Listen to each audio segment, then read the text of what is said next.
Death is not the opposite of life, but a part of it. Good morning, students. Open your English First Flight book. Today, we are going to start our first poem from our book, from Unit 1, Dust of Snow, written by Robert Lee Frost. Students, before starting our poem, let's know about something about our author, Robert Lee Frost. Robert Frost is one of the leading modern American poets.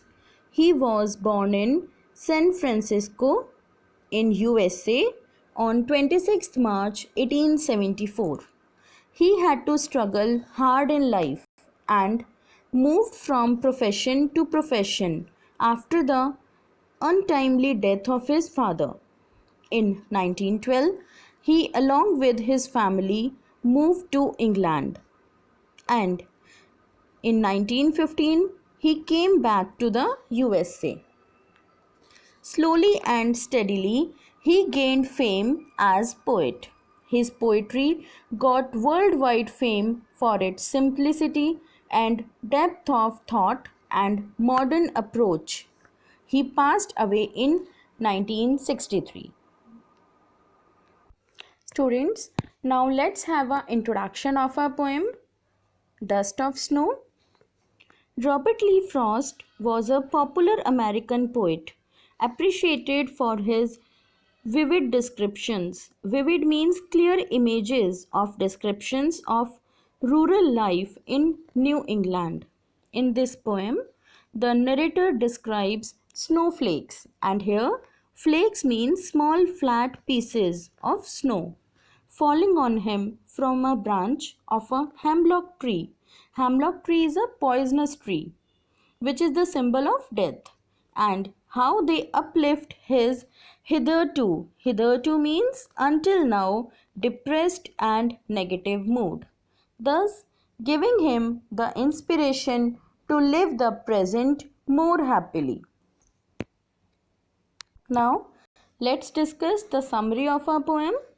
The short poem by Robert Frost throws light upon the unimaginable healing power of nature and tiny things.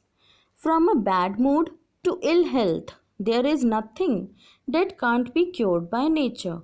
The author was experiencing one such bad day when a crow's movement near a hemlock tree dusted snow upon him.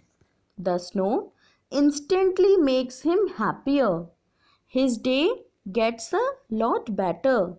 Thus, the supremacy of nature as a whole made him realize how petty his problem was.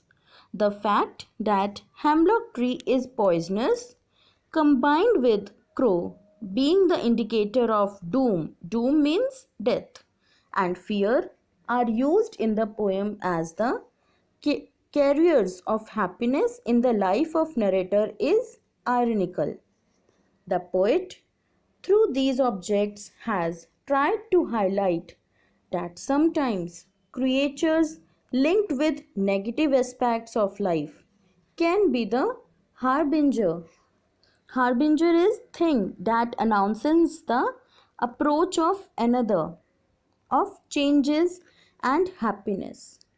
Being outdoors in nature with all its unpredictability can benefit anyone, anywhere, at any time.